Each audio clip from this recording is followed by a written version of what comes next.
everyone. Welcome back from lunch. Hope you had a very enjoyable lunch. So just as a quick reminder, as you should know, we have two parallel sessions this afternoon, the first of which is here, the second of which is in Hall 4. If you want to go to Hall 4, there's a representative of the Do School just there who can take you up. Obviously, we'd like it if you stayed here, you know, a bit of competition, but the workshops and everything will be very good fun, I'm sure. So do follow the Do School colleague if you want to go upstairs. So we've got two keynote speeches followed by a panel discussion, and the first of which is from Oliver Rapft, who is the Executive Director of Buildings Performance Institute Europe. That organization has a focus on independent analysis and knowledge dissemination in the field of energy performance of buildings. Before joining BPIE, Oliver worked for WWF in various roles, including as head of climate business engagement at WWF International, where he managed strategy and partnership development with the private sector and led an international team advising multinational corporations on climate change and energy issues. His experience of building efficiency goes back to the late 1990s, where he was a project leader for several deep renovation projects on behalf of WWF in cooperation with companies across Germany. Oliver has also participated in the UNFCCC negotiation process and was the leader of the German NGO coalition at international conferences. He's also been an active jury member of environmental and sustainability awards and serves on various advisory boards. So over to you, Oliver. Extensive introduction of myself. Good afternoon, ladies and gentlemen. It's a great pleasure and honor to speak here today in Astana, Kazakhstan, to you. BPIE was already introduced, so I just want to say a few words really about BPIE. We are an independent think tank, and what we do is we really focus on political analysis with a mission to improve the policy making and the policy development in the field of energy in buildings. So we look at energy efficiency, we look at renewable energy integration in buildings, we look at what kind of regulation actually works, what the market does, what stimulates the market, and so on. And we publish all of this, all of our knowledge, for free, because we are a non-profit organization, for free on our website. So you can go to our website and download a large number of papers, studies, and so on and so forth. That's just as an introduction. Today I want to talk about smart buildings. This morning we have heard a lot about the individual technologies, and I would like to take a step back in my presentation and talk about why we need smart buildings. And one of the reasons why we need smart buildings is actually shown in this graph. This may look complicated, but it is actually not, and I just want to take a minute to explain that to you, to show you the urgency we have to address climate change and to reduce greenhouse gas emissions. The circles which you see on this picture are simply an expression of the length of time, of years. The longest circle out here, this one, says 75.5 years, and the shortest circle up there in the inner corner there, the blue one, just says 4.1 years. So what do these circles actually mean? This picture shows you how much time we have left to peak and then dramatically reduce our global greenhouse gas emissions if we want to stay below a certain warming threshold globally. So if we want to stay below or around 3 degrees, we have a maximum of 75 years. But we know that a warming of 3 degrees globally would have dramatic, devastating consequences, so we don't want to be there. This is why Paris has agreed that we want to aim for global warming in the area of 1.5 degrees Celsius only.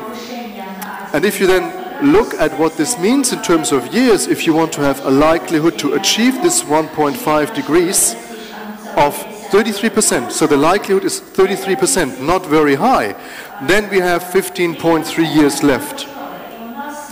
If we want to be more certain to achieve this 1.5 degrees, then we go to this most inner little band there which says 66%, then that's a 66% likelihood that we achieve 1.5 degrees, and that gives us only the 4.1 years left to peak and then dramatically reduce our emissions. And that's why we need to address the issue in all sectors, but in particular, of course, the building sector. These are just some scenarios which repeat what I said. Peak and decline in the very near future, but then actually we need to also come to negative emissions. So we need to have technologies which really absorb carbon from the atmosphere and store it somewhere by the end of the century in order to stay around 1.5 degrees global warming. So an enormous technological, economic and societal challenge, of course. If we now look at the building sector, what's really the carbon footprint, the climate footprint of the building sector? Well, we see that if we add the direct emissions, so really at the building site, together with the indirect emissions, so these are emissions caused at the power plant site, for example, for the electricity used in a building, then we have 29% of global emissions.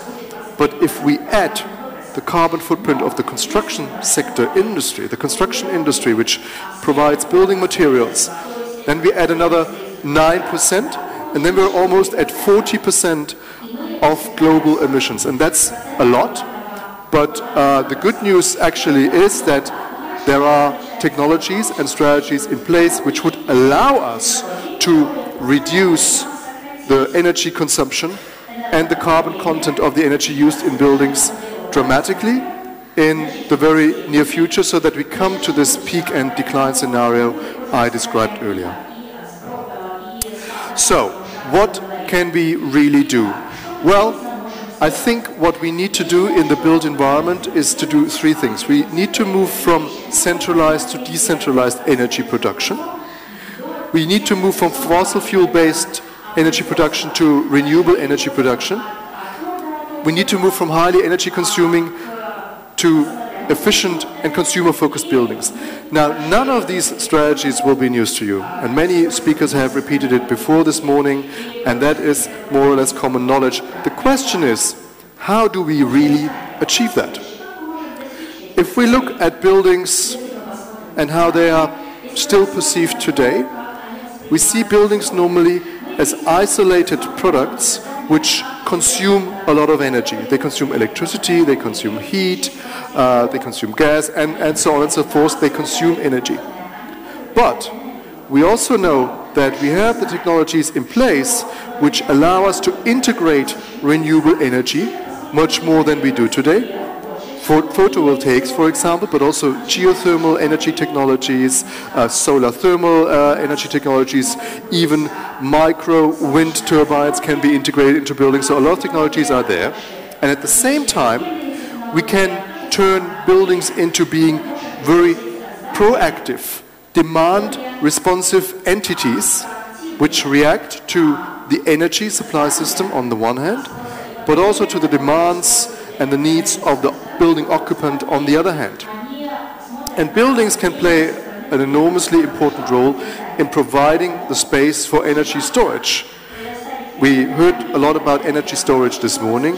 Batteries is one solution, but in fact, the thermal energy which can be stored in a well-insulated building is just as important to manage supply and demand in principle. But all this really only makes sense if the buildings are truly energy efficient. To put it black and white, we don't want to have a tent with a PV system on it. That would not be a smart building. We need a building which is highly energy efficient and which deploys all these technologies. That's absolutely essential. We are therefore moving towards buildings which are not just the dump energy receiving entity.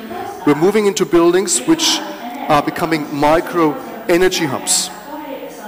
And the question for us is, of course, well, how do you define what a micro energy hub should ideally be? How do you define a smart building? And why do we actually need these smart buildings? Are there other reasons, are there other drivers which could speed up that transition next to the climate change challenge which I mentioned in the beginning? We did a number of studies and reports on this topic, which I said earlier you can download for free on our website. But I just want to highlight some of the findings of these studies. The first driver of change we see is, of course, the imbalance of the power market. Again, this morning we heard a lot about the intermittency of renewable energy and that we need to balance them much more. And therefore, that's a clear driver because buildings can provide demand response and storage technologies. A second driver of change is that simply we're moving towards much more electrification. So the power load is growing all the time, driven by a number of heat pumps, driven by increased air conditioning, for example, driven by heat pumps as a new heating technology, driven by the electrification of transport. Electricity consumption is growing dramatically all the time. A third driver of change is actually the increase in economic competitiveness of renewable energies. We have achieved grid parity for renewables in many regions of the world and in many technologies. That's not a problem anymore. So nobody can say renewable energy today is more expensive than conventional power. That's simply not true anymore. And at the same time, the battery deployment costs have come down dramatically, and the overall cost developments, for example, of PV, as you can see here on the right side, have basically dove down. But the point is not to quote a lot of different studies and reports which all provide evidence for that. My point is to just make you understand that there is a dynamic in the renewable energy market which will continue and which will exponentially continue probably. A fourth driver of change is the development of IT. The Internet of Things now makes it possible to not only have a connected home, but to have a market penetration and a market dissemination of these technologies which also relate to the comfort needs of building occupants. So a smart building is not a building which you can control through your app only. A smart building is a building which really reacts to the needs and to the occupancy profiles of the user, and the ITC technologies enable that increasingly. If we then look at the whole energy system as such, and at the role of buildings in the future, at the role of these smart buildings in the future, we know that buildings are becoming much more than the traditional energy consumer. They're turning into energy producing entities. They're turning into entities which store energy, which allow demand management, and which actually facilitate an increase of electric vehicles, because obviously we all know these electric vehicles need to be charged somewhere, and they're mostly charged at where they are parked, which is in buildings or very close and near to buildings. So that's very, very important. But another important development is, of course, to have these buildings which are really which really respond to the behavior and the needs and the requirements of the occupant. So we're moving into a completely different concept for buildings than what we have traditionally understood by buildings. We also developed the definition of smart buildings. This is way too small for you to read, and I don't want to read it out because that's not really the point. I rather want to give you a quick overview of how far we have actually come with deploying and supporting smart buildings. As BPIE, we're focusing on Europe. So what I'm going to show you now in terms of the analysis is valid for the European 28 member states. And in order to judge how ready the European member states are for that smart building revolution, we developed a number of criteria which cover these topics. It is important to remind ourselves that when we talk about buildings, we do not only talk about technical entities. We often get lost in finding arguments to increase the renewable energy uptake or improve the energy efficiency of a building. That is definitely very important, but buildings are the place where all of us spend most of our life. the average person spends about 94% of his or her life indoors, like we all do today. And therefore it's extremely important that these buildings are comfortable, that they have a good indoor air quality, because the air quality in this room will define whether you fall asleep or whether you feel comfortable or not after lunch. If there is a good ventilation, if the air quality is good, if there is enough oxygen and so on, and if the building is equipped to deliver that to you, then you will be simply happier and more productive in this conference. And that is of course true for all kinds of buildings. So it's extremely important that we have healthy buildings. I talked already about all the other topics earlier, so I don't want to go into detail now. All I want to repeat is that we have developed a number of different criteria. We then looked at data from a number of public data sources for all the EU member states, and put them all together in a piece of analysis. So one of the conditions, of course, to have smart buildings is to have a really efficient building.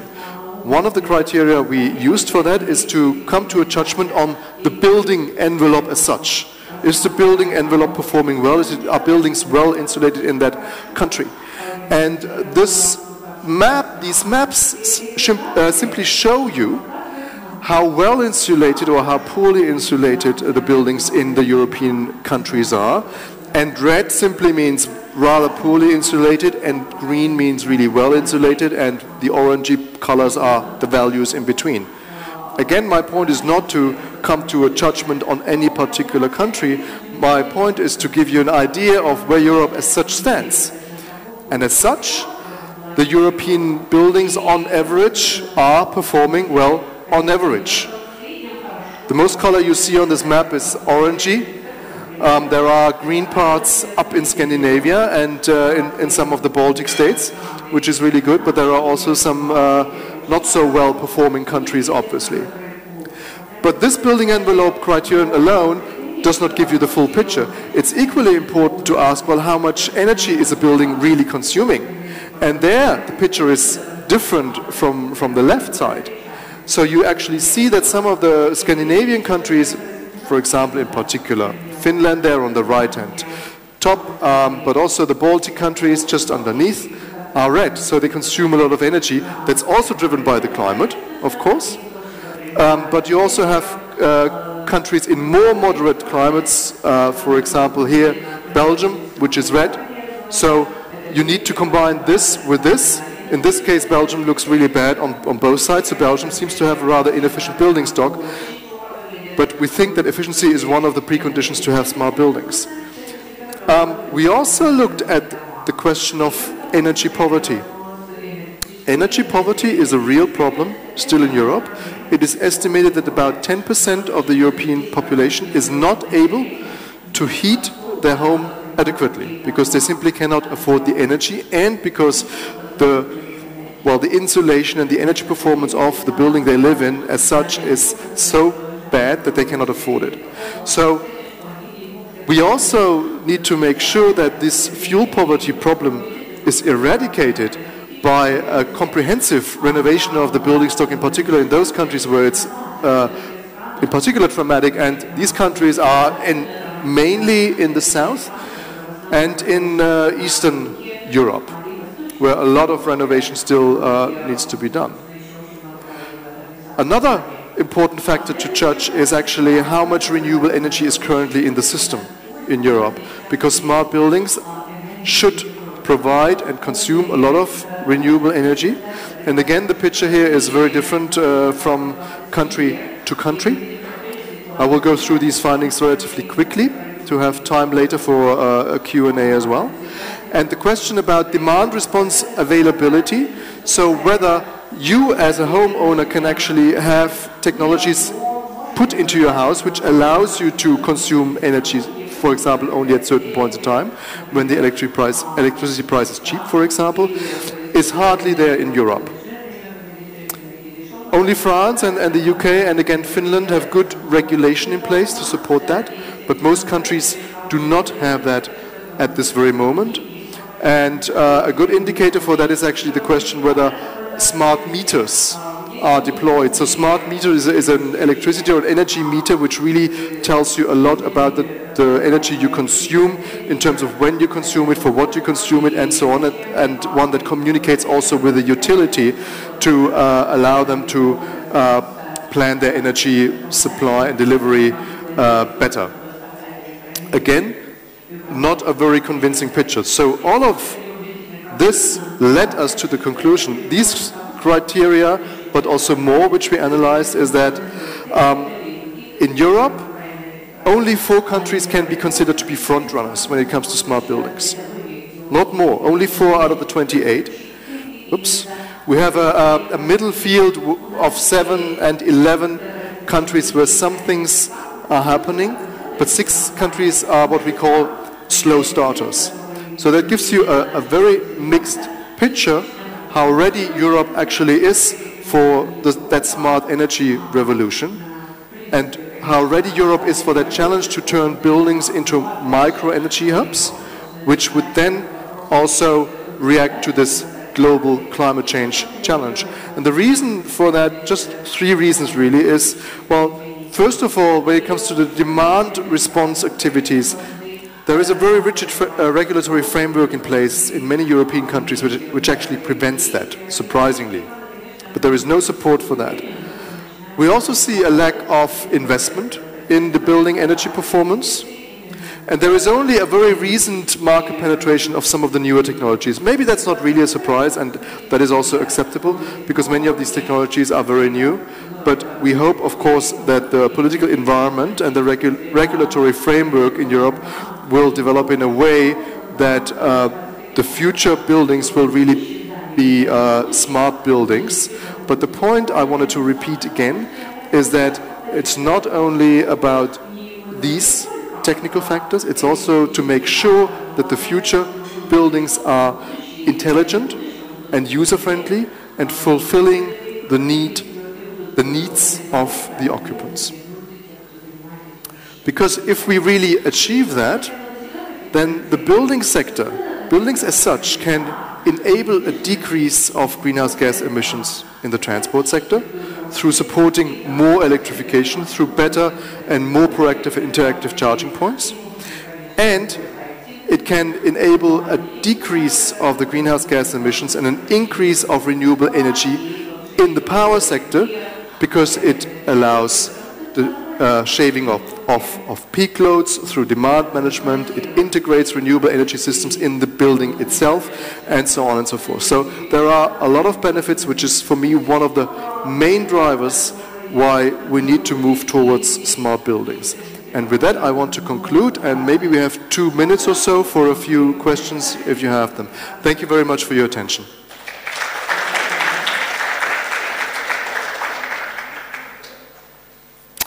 So, any questions, any comments, or maybe any disagreements?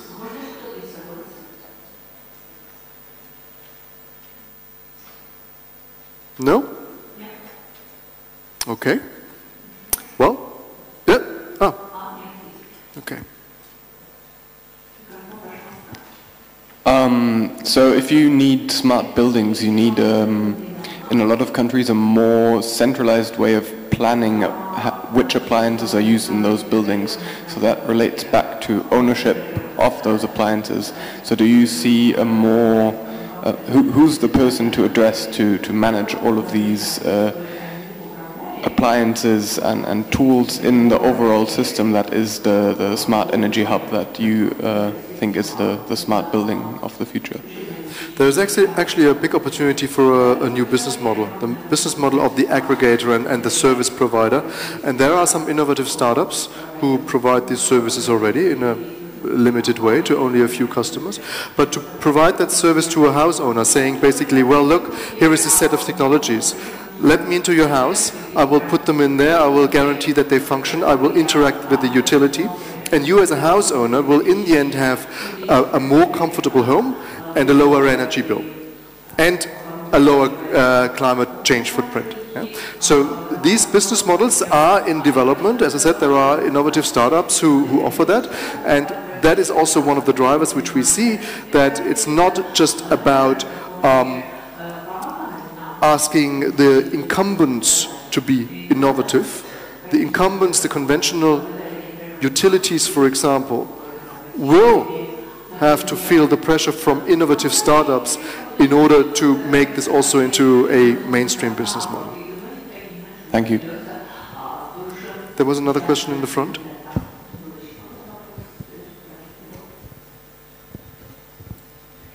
I have a question. In the building which shows that there is no country which is ready for smart buildings, there were only 4 countries which is more likely to be orientated for smart building countries, and what kind of criteria should the country obtain in order to become smart buildings orientated country?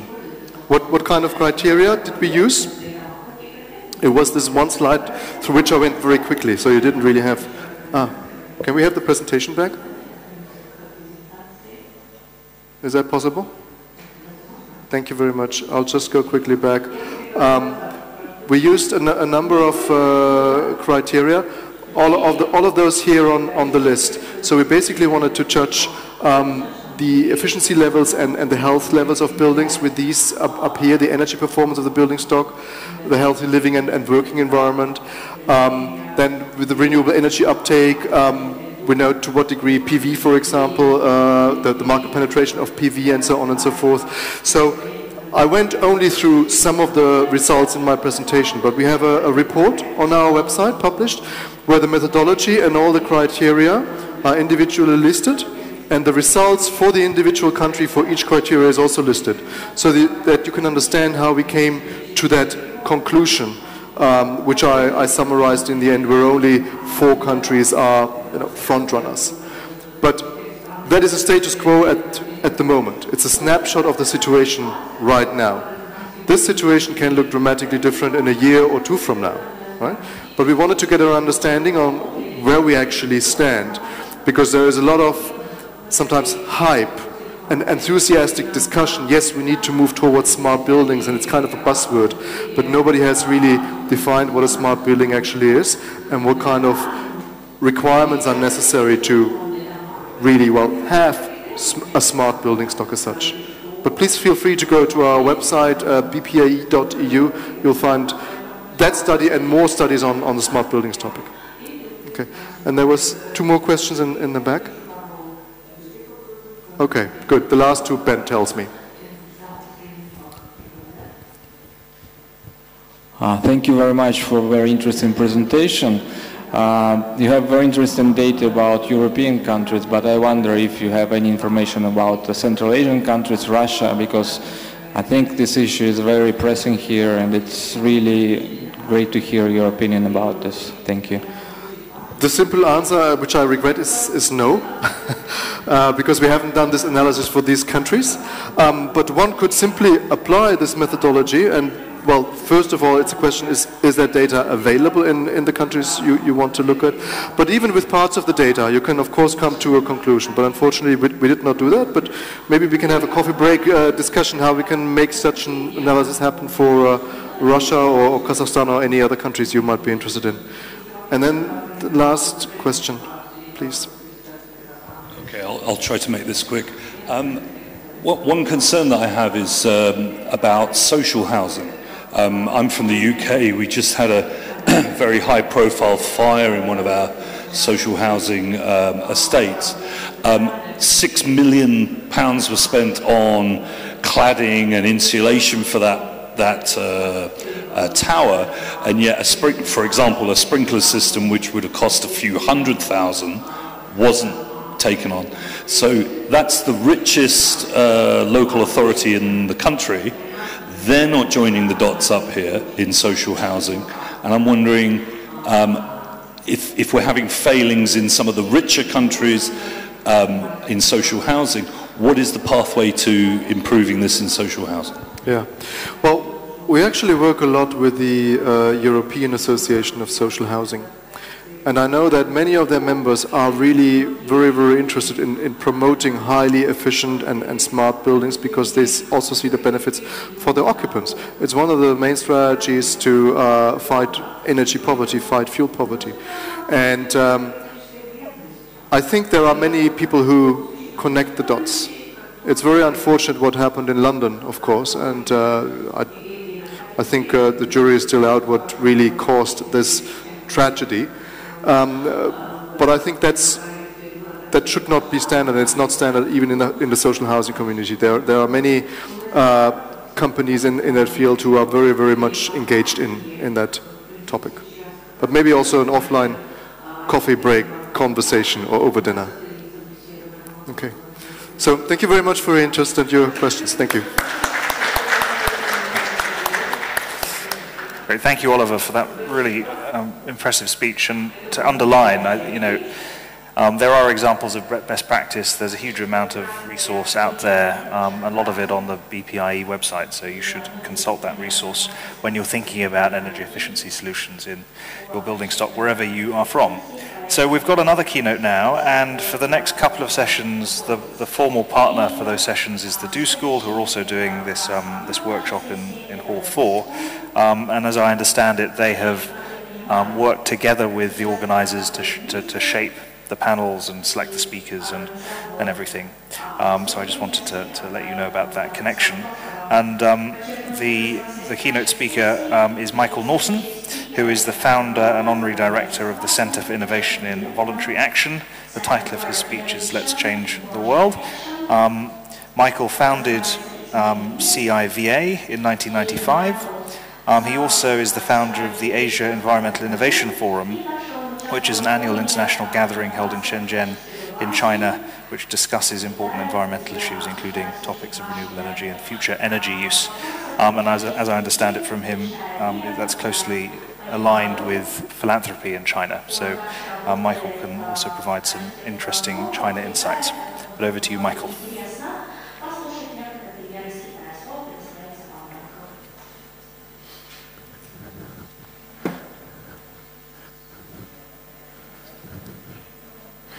Thank you very much. After introductions, I usually say it's not what you've done that's important, it's what you're going to do in the future, because the future is there for us to create. I want to talk about the power of individuals to create change, focusing on people and turning problems into solutions, and how to encourage and to support that process.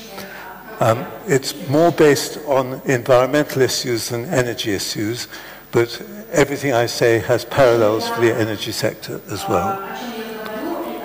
So the world is full of problems, and some of those problems are absolutely huge. For example, air pollution. More than 80% of people are living in urban areas exposed to air which is unfit to breathe, according to the World Health Organization. Water. There's widespread lack of access to clean water, with people fulfilling their daily water needs by collecting dirty water from water sources. 783 million people don't have access to clean water, and 2.5 billion people don't have access to proper sanitation. Food waste. Food loss and food waste amounts to around 1/3 of total food production. The world population is projected to grow from its current level of 7.5 billion to 11.2 billion by 2100. Should we be growing more or wasting less? I think environmentally there's only one answer to that question. Global warming. The COP22 in Marrakesh aimed to limit the temperature rise to 2 degrees. The agreement is a landmark, and despite US withdrawal, I think it remains important. But I believe that solutions are much more likely to come from technological process and from creative innovation rather than from government action. Just think about how the autonomous self-driving electric car is set to transform transport, mobility and cut emissions. The world agreed to 169 targets which need to be met by the year 2030. 2/3 have some environmental impact. This is a massive challenge, and last time the world came together on such a challenge, it failed, which was the Millennium Development Goals to be achieved by 2015. But I believe that every problem has a solution. Humans should be clever enough and technology be advancing fast enough so that we can find solutions to the problems that confront us as a planet, as a country, and as communities. Solutions need to start with an idea, and the idea needs to be practical, it needs to create significant impact, it needs to be sustainable, and it needs to be scalable. But also, we need three types of innovation. We need to have technological innovation, and alongside that, we need to have financial innovation. I think we saw that with the home energy project we were presented with this morning. And then we need to have social innovation. People need to be able to adopt solutions. There's no good just inventing something. For example, every year we make awards for clean cook stoves, and there's an International Cook Stoves Federation. But the number of people not using clean cook stoves is increasing year by year by year, because the solutions are not being embedded in how people want to live their lives. So let's look at some of the problems I've mentioned and look at some of the people who are trying to create solutions. So with air pollution, we have Ma Jun in Beijing of IPE, who has created the Air Quality Index, which collects data from cities across China and transmits this to people with advice on how they can change their lives to avoid the worst air pollution, particularly if they have respiratory problems. This innovation is now spreading across the world, and to me it has the potential to become the biggest mobilization of people for environmental good and environmental causes, because he will be able to reach millions and perhaps billions of people one day with the Air Quality Index. With clean water, William Jansen has invented the desalinator, which is a mechanism for turning salt water and polluted water into fresh drinking water using solar heat and solar electricity. He's won many design awards, including the prestigious Index Award in Denmark, for this innovation. But there's a big question. Will it work? The technology works. Will people want to use it? He's trialing it now in India, and so it's an open question whether it can actually work on a human scale. And then the question is, how can he scale it up? Will he do it as an individual innovator, through social enterprise and through creating his own company, or will he work in partnership with a big commercial company? And then there's food waste. There are many people all over the world working on food-based projects, both growing and avoiding food waste. And here's an app we have now in the UK called Too Good To Go, where you sign up for it and you collect restaurant meals that are uneaten at the end of the day. And now here are some problems which you probably have never even thought about. And one of the things about innovation is that we have people who are passionate about things and they see things that other people haven't yet seen. So Sean Siepler founded Clean the World to collect used soap and shampoo bottles from hotels, sterilize them and distribute them in developing countries so that he could promote cleanliness and avoidance of infection. Most hotels buy new sheets and towels once a year. It's cheaper to do that than it is to sort through and see what is worth continuing for another year and what needs to be thrown out. All the used linen and towels are thrown into landfill, creating a huge environmental problem, but another problem of the environmental impact of all the new sheets that are made to be delivered. So my friend Andy Marks designed a program called Sleeping Bags to turn sheets into items which could be sold in hotels, shoe bags, newspaper bags, gift bags, and so on, and to be either given away to or sold to the hotel residents. And he partnered with Marriott Hotels. 65 million refugees in the world today. They've had to flee their homes, and many are not able to earn an income. They live on handouts. But if you're a woman, you have additional expense, which is mostly blind to everyone, which is the cost of sanitary pads for your menstrual cycle. So my friend Gabby Edlin is trying to address this. She set up an organization called Bloody Good Period to collect donated sanitary items, and also to persuade manufacturers to distribute things cheaply or freely to these people who really have no option because they've got no money.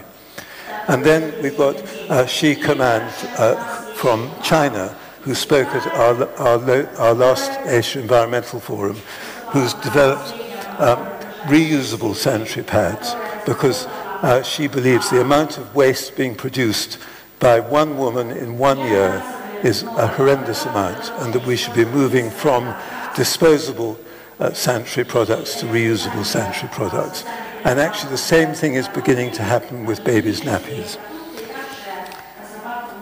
So not all these innovations work. Some projects fail. Sleeping bags, for example, went bankrupt. It couldn't find a market.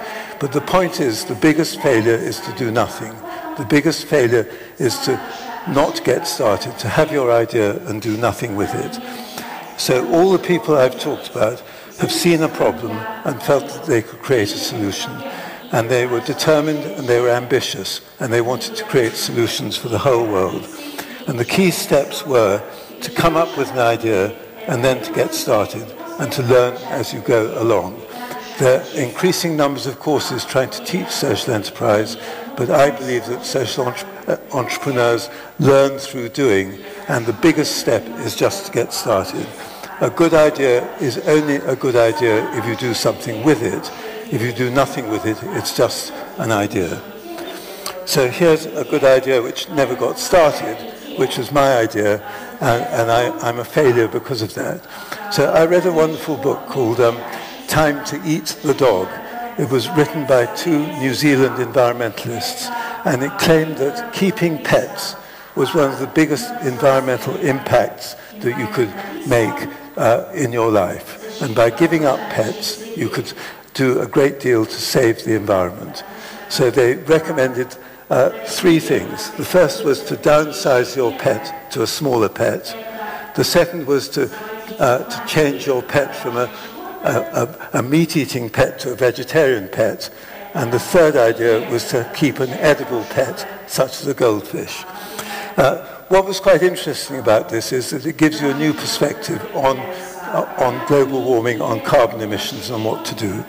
So I came up with an idea that we should teach children not to keep a pet, but to keep a pet tree, and even to take their trees for a walk by building a little cart with wheels and going for a walk around their neighborhood. And the idea was just to create a sense of fun, but also to build an environmental program around it. We trialed it actually in Nairobi, but it never went any further than that. So you have to be persistent. You have to turn your ideas into something that you can then build on. Here's a project which worked to begin with, but ran out of steam after about 10 years. It wasn't a failure, and in fact it's probably the best environmental leadership training that I've ever seen. It's the Atesha project. It was started by 2 20-something-year-old Canadians who were sitting under a tree while they were on a gap year after university and before starting work. And they thought, what can we do about the environment? And they decided to organize cycle tours across Canada, which is not a small country, going from school to community center, putting on plays and encouraging people to make more sensible decisions in the things they consumed. And the group of people were on the road for 2 months working together. We copied it in the UK. We created Atesha UK, and people had a fantastic time and went on to start their own environmental initiatives. And they had this idea of morning choices. Every day in the morning when you get up, you make choices. Do you drink fair trade coffee or just regular coffee? Do you wear sweatshop-free clothes or just regular clothes? Through the choices that we can make in our lives, we can actually create changes. And I want to end up with a couple of suggestions. The first is that we should all become everyday activists. We should, in our lives, do things which are good for the environment, good for energy consumption, good for the planet. And it's just a point. We're at an energy conference, and we had a lot of meat at lunchtime. So we need to make sure that we are true to our beliefs in what we do and how we do it, as well as what we say and how we say it.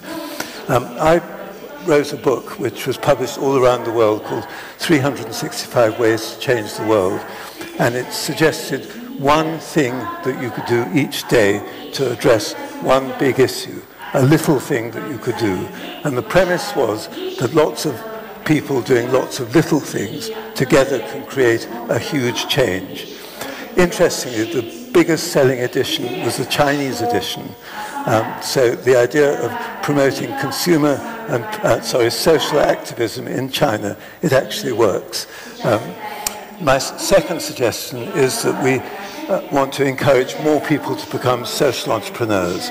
So all of you can find issues that you are interested in, you care about, you're passionate about, and you can start something and do something about it. You can use your creativity to come up with a solution. You can use your imagination into designing your project. You can do it. You can learn as you go along, and it might even become the next big thing in the world, just as Ma Jun and his air quality index was able to do. In China, I've been doing some work with the X Lab at Tsinghua University. This is China's leading university. And they have, at the X Lab, a support service for student innovators. They have 600 teams of students working on innovations. An average team membership is about 10. That's 6,000 students out of a total student population of 35,000. That is amazing. There is a huge interest in the world in making a difference, in being creative, in entrepreneurship, in social entrepreneurship, and in socially responsible entrepreneurship. So maybe we could bring the X Lab to Kazakhstan to interact with universities and business schools here to set up similar support structures to engage students in social action and environmental action. And the other idea is, in the UK, I founded an organization called Unlimited. This is a foundation, excuse me. This is a foundation which makes startup awards to individuals who have good ideas. If you've already started an organization, you're not eligible. It is really right at the beginning. And you come to us with your idea, and if it's of public benefit, we can give you up to about $6,000 into your personal bank account to get your idea started. Every year we're supporting about 1,000 young social entrepreneurs, not only young, middle-aged and even older people to work on their projects. And some of them have become fantastic projects, fantastically successful. Some have won international awards like Ashoka Fellowships. Helping people get started is really important. We were lucky. We raised £100 million from the UK lottery to endow our foundation. But I think it's quite an easy thing to set up something like this in a country like Kazakhstan. And actually, from Unlimited has sprung something called the Global Social Entrepreneurship Network, which has projects in about 35 different countries working along similar lines. So why can't we add Kazakhstan to that list? I want to end with a small idea which started in Australia. Very simple idea, Earth Hour, where people were invited to turn off their electricity for 1 hour on one day at one particular time of the evening. 2.2 million people in the year 2100, and including businesses, turned off their lights to highlight the problem of unsustainable energy use and global warming. 10 years later, this has become an event that is celebrated in 172 countries, over 7,000 cities and towns worldwide.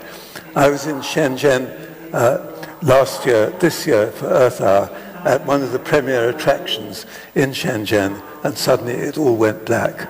I was in a restaurant in the Napa Valley in California 3 or 4 years ago, and we had dinner by candlelight. So really simple ideas can create huge change.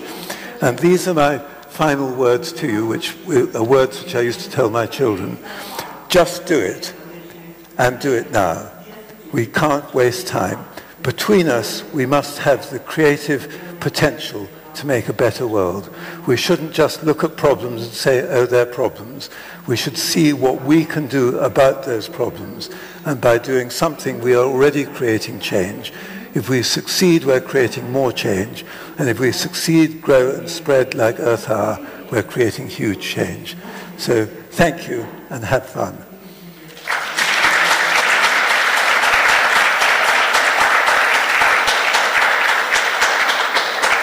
So there's time for a couple of questions. Yes, okay.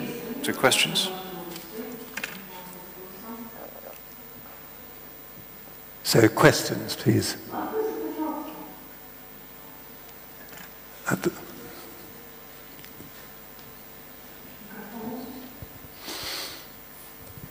Hello, my name is Naila Sultankulu from DHL Global Forwarding. Soon in Astana, Startup Weekend is coming, and you mentioned that you are interested to launch activity about social entrepreneurship. So I think that this is a good platform to raise attention to social entrepreneurship on this platform, so Startup Weekend. Yeah. Kind of like an idea. Yes. So I think social entrepreneurship is something we should encourage across society. I think young people are particularly interested in making a better world. They're going to be living on the planet longer than I am, so they need a better world more than I do. And I'm very happy to share ideas, experience, and to bring people together. And the 2 things I suggested were that to create mechanisms for supporting young people and students with their ideas, and also to create an awards fund, which could be a challenge fund where you come up with your idea like they're doing upstairs now, and you're given an award because of that, or what we do in the UK, which is we just invite people to come to us with the ideas they already have. Any other questions? Michael will be on the panel, so he's not going away. So thank you very much, and thank you, Ben. Thank you, Michael. So, do you want to grab a seat? So we're starting the next panel session. So could the speakers for the panel session come up? Yeah.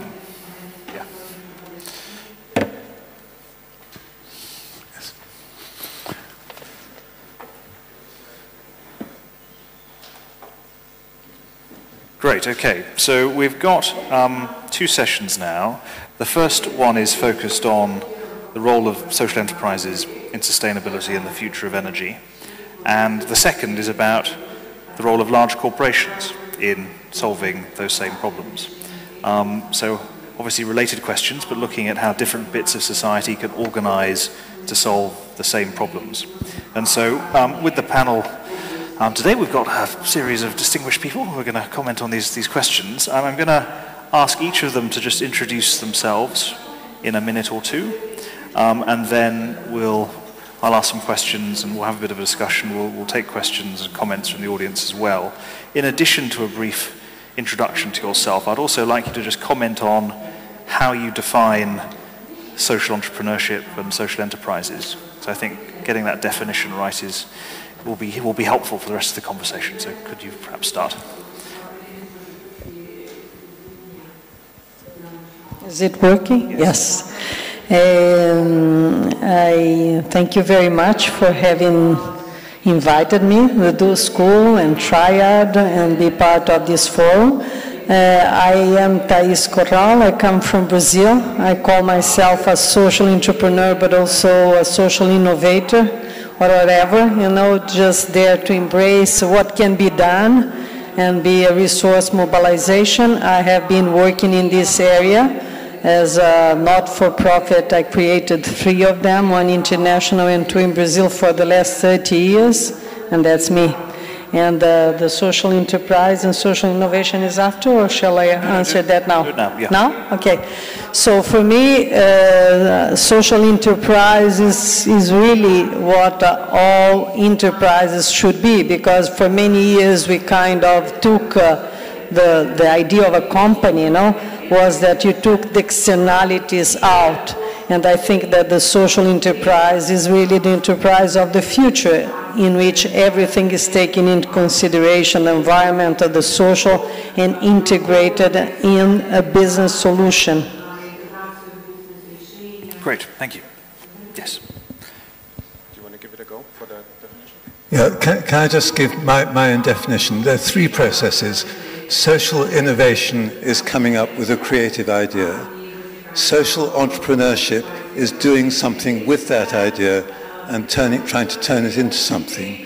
And social enterprise is creating a business model around that idea so it becomes sustainable, or at least more sustainable financially. Thanks, Michael. Hi, everybody. My name is Florian Hoffmann. I'm the founder of the Do School. I currently reside in Berlin. And it's wonderful to be with you. I was especially curious to meet many young Kazakhs who are very far back in the room over there. Can you guys see me? Yeah? All right. Hey there. The Do School is a global innovation and learning platform. We work with amazing young entrepreneurs from over 90 countries, but we also work with, we believe, some of the most forward-thinking companies, global businesses, and governments on thinking what are the most important challenges that we need to tackle, what is the most important innovation that we need to create, and what's the success that we want to see for our organizations, our enterprises, and our societies. And this very much leads me to the whole question around definition of social entrepreneurship. To be honest, I'm not really fond of a conversation about definition. I also don't really care so much how you define it.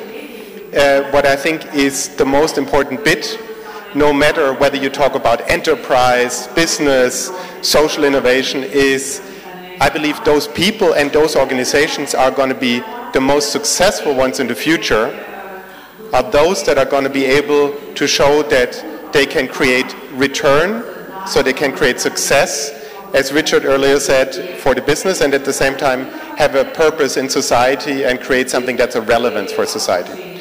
I see that in work with tech giants like Google, I see it in companies like H&M, I see it in young entrepreneurs all over the globe. Good afternoon, everyone. My name is Bhuvan.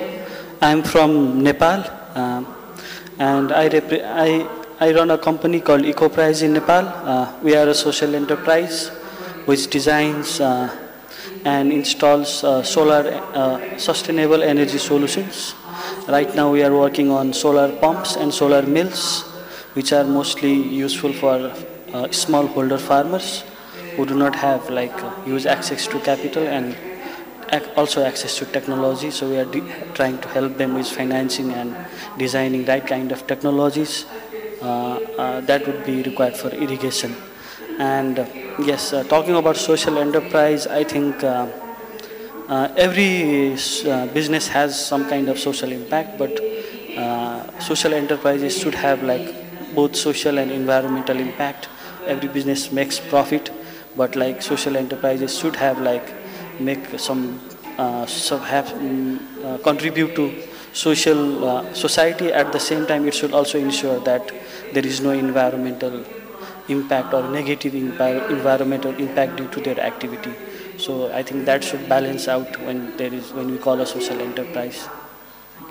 Great. Well, thank you for those introductions and for giving your different takes on the definition of social entrepreneurship and social enterprise. My fear was that there was going to be one definition and that would be that, but everyone actually had a different version, so that's interesting in itself. Now, Florian, I have a question for you to kick off, and then I'll ask some of the rest of you questions. Where do you see the biggest chances and obstacles for social enterprises to drive and scale innovation in clean energy solutions around the world? Thanks for the question. Maybe for the purpose, is it okay if I try to hone in on energy? Yeah, does that? So I mean, I think if I look at sort of the role of, let's say, entrepreneurs that are kicking off, if you think about social entrepreneurs in a way have a double challenge, because from the beginning they look at their P&L, so they look at how can they make a living, how can they grow, and at the same time they're very conscious of the good or the bad that they're creating for society. And so I think if you look at all the big problems in the world, you could say, well, my God, is it really important that entrepreneurs are actually the focus of our attention, because problems are vast, solutions need to be vast in order to tackle them. And I strongly believe in what Michael just said in his presentation, that there is an element towards creating a critical momentum. So it almost goes in a way against the idea of efficiency sometimes, because, if we think about innovation, we could probably all agree in this room that it's great to have very diverse viewpoints, to bring people together and to have lots of different goes at a problem, and then one is selected and implemented. But the reality is, if I look at the young entrepreneurs that we work with, so we probably have startup social entrepreneurs in 30 plus countries with regards to energy solutions, and all of those energy solutions tend to be off-grid application solutions, right? So you could obviously say, well, small energy solutions that are off-grid, that are products or services, are not going to change or going to solve the climate crisis. But I think that it's really interesting to see how in all the different niches entrepreneurs can actually pop in, and many different entrepreneurs can actually come up with similar solutions about solar lighting, solar products like Bhuvan's, about sort of off-grid wind products, and see how more and more of these small initiatives can actually create a large-scale development. So to sum up, I think entrepreneurs and young, small enterprises, social enterprises, can be really powerful with regards to tackling big problems. One is obviously the innovation potential, but secondly, it's also the idea of lots of small SMEs creating a movement in replicating solutions that work and bringing it to their communities. Great, thank you. So I've got a question for you now. And this is, which would be the best way to engage women's entrepreneurship in moving the world towards a more sustainable future? Yes, I think it's an interesting question to bring women into the scene. But the point in particular that I thought it was interesting to tackle is the question of, because we see energy as the production of energy, but if we see it systemically, you see that one of the sectors in which there is one of the highest contributions to greenhouse gases is the sector of food production. Now, in food production, you have not only the cattle and the animal farming, the big agriculture that contributes to more than 50% of the greenhouse emissions, but you have the whole transportation aspect that considering that most of the food that we eat are not grown locally. They are grown in different parts of the world. A study has shown that every single meal in the United States, for example, has traveled more than 2,000 miles to get to the table. So when we consider that, I think a big contribution of women is in the agriculture, because 41% of the food globally is produced by women. This number probably is not rated correctly, because in many aspects women produce food as part of the domestic work, which is not considered as work.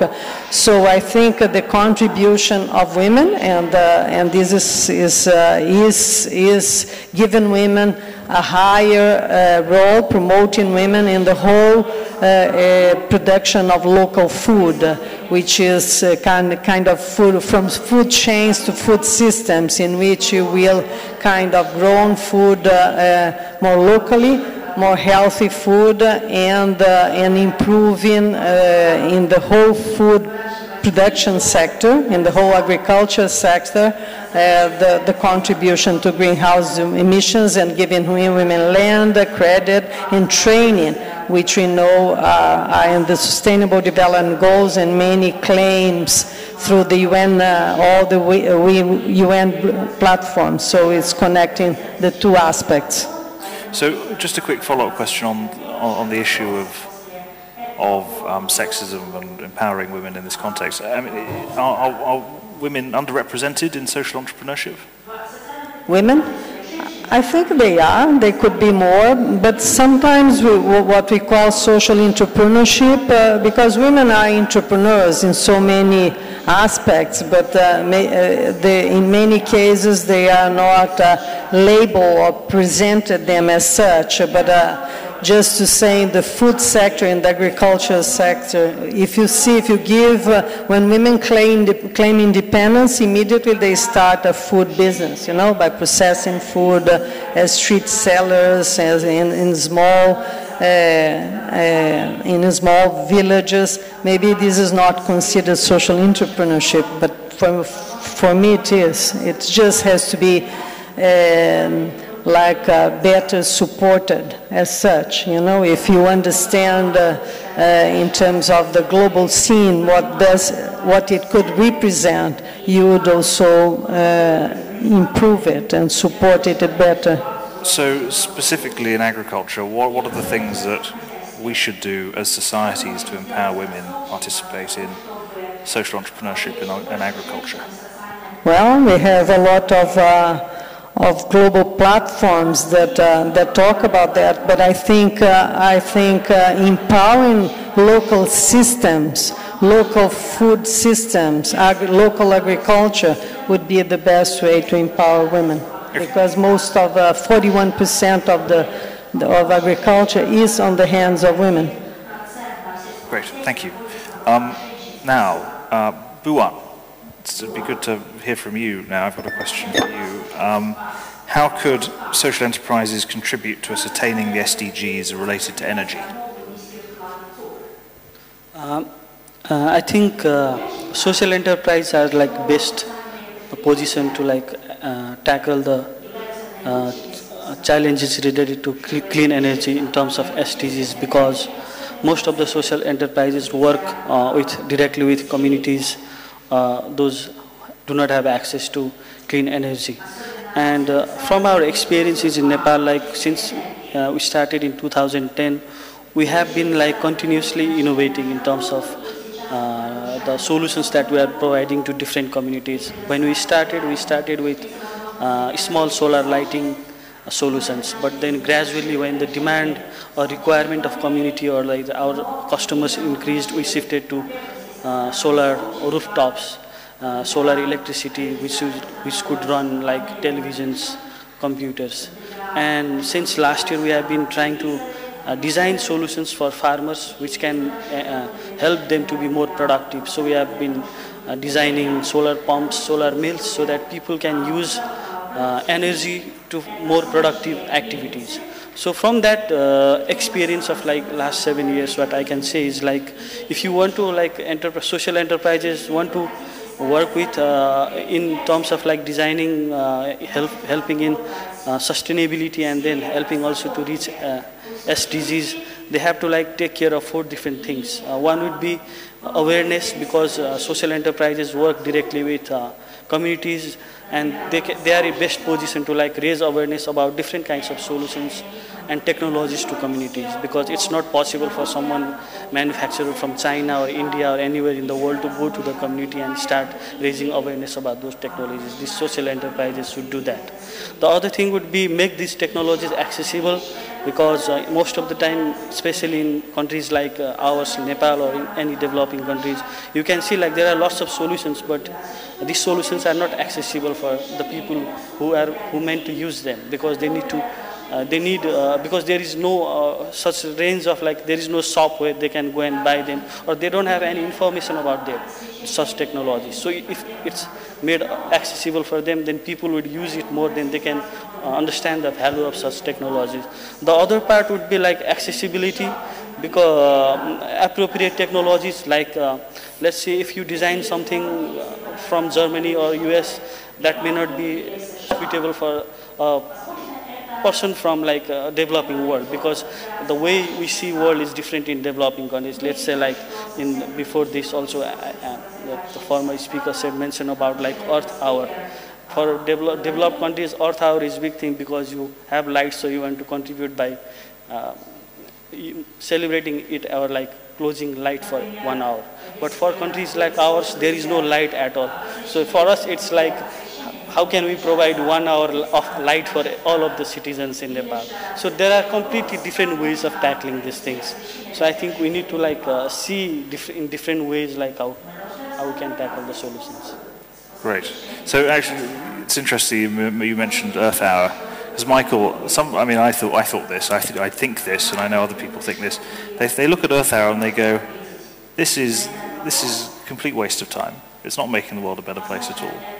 And yet you're very supportive of that kind of thing. What's your rebuttal to that cynical, pessimistic take?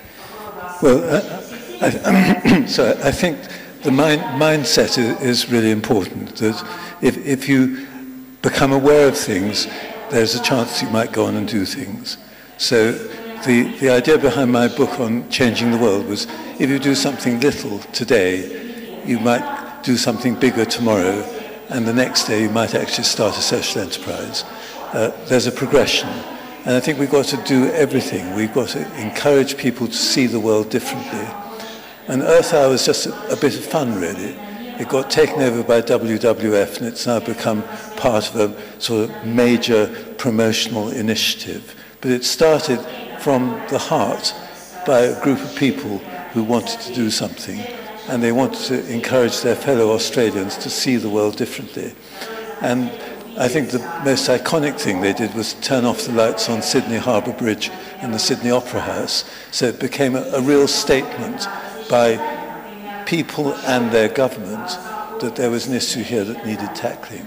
But that's just the beginning. I think that from that base we also need to create a society which is more attuned to social entrepreneurship, where people are encouraged to do things when they see problems, and more people are encouraged to start their own organizations.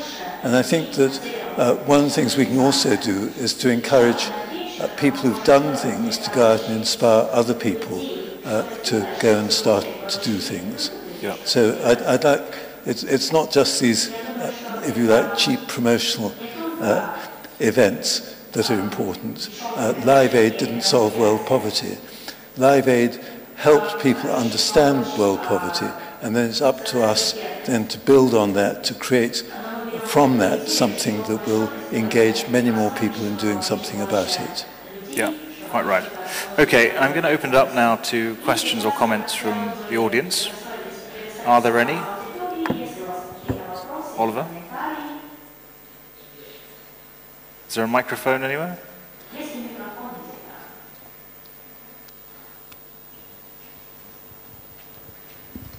Thank you.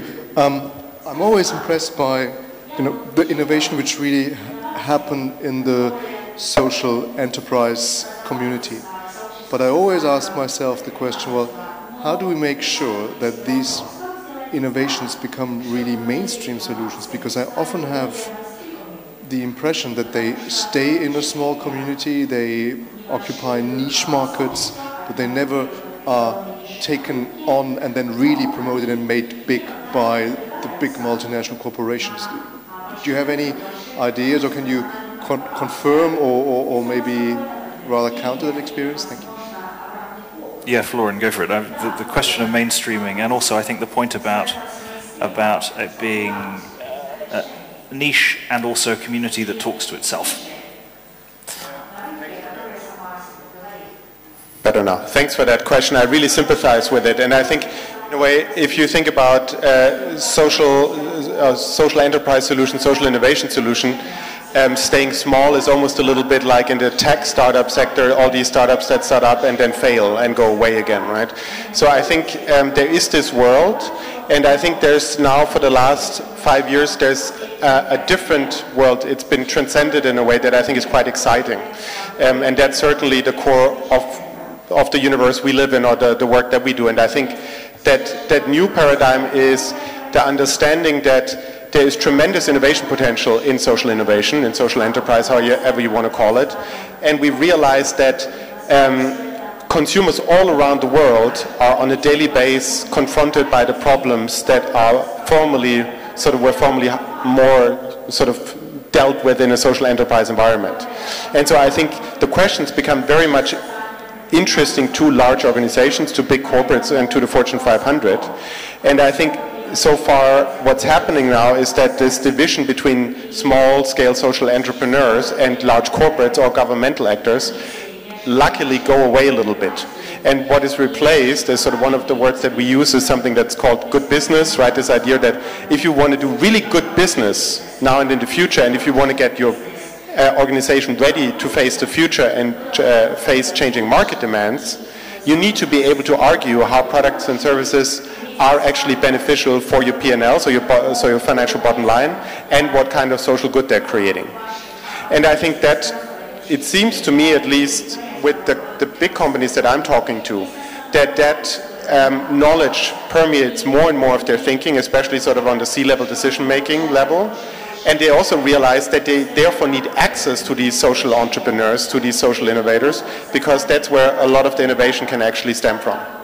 So I see a really positive development in that line in order to solve some of these issues of lots of people having really good ideas that never make it anywhere. So hopefully an optimistic one. Okay, any other questions? Okay, but briefly. Yeah. Yeah, so I'd like to add a couple of points to what Florian said. The first is there is a growing market for social investment, and the social investors are quite ambitious for the projects they want to support.